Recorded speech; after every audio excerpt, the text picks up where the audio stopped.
I would say the most fascinating politician in America today based on what he's trying to do. Rand Paul. There's probably few candidates for 2016 that are more interesting than Rand Paul. Rand Paul is perhaps the most dangerous man in politics for Democrats and Republicans right now. Then the senator from Kentucky might just be the candidate who ends up winning this thing.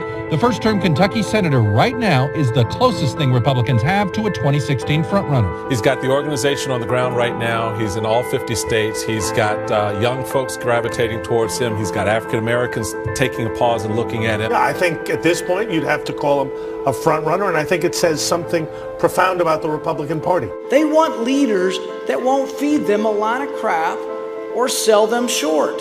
They aren't afraid of individual liberty. I believe what you do on your cell phone is none of their damn business. You can't expect the Fox to oversee the hen house, so really Congress needs to step up. We need to rein in the NSA.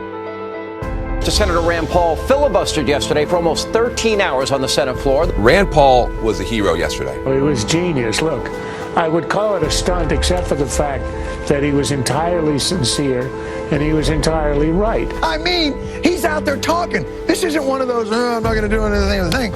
He's using the filibuster the way it's meant to be used. I rise today to begin to filibuster John Brennan's nomination for the CIA. Is there no one willing to stand up and say to the president, for goodness sakes, you can't sentence people before you try them? Senator Paul officially filed a class action lawsuit against the Obama administration, the National Security Agency, and a host of others regarding a U.S. surveillance program that collects information on millions of U.S. citizens. Federal judge has ruled the NSA is violating our Fourth Amendment rights when it collects data on phone calls into and from the United States.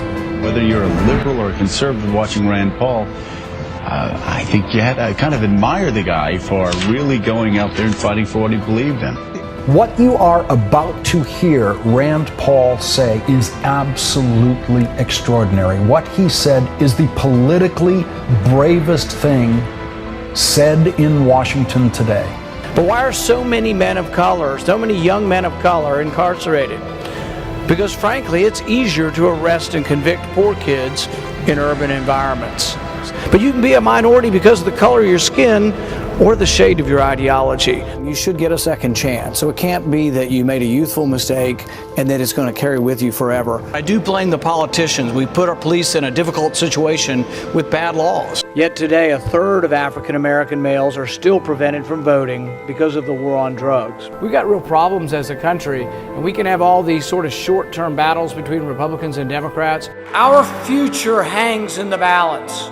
We can debate a jobless recovery, an alarming debt, a bothersome and abusive regulatory state, but know this, you can't have prosperity without freedom.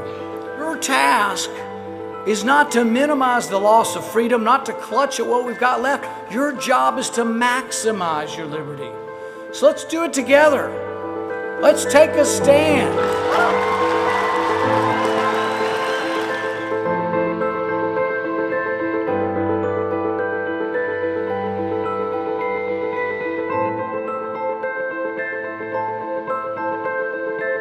What will your generation stand and fight for?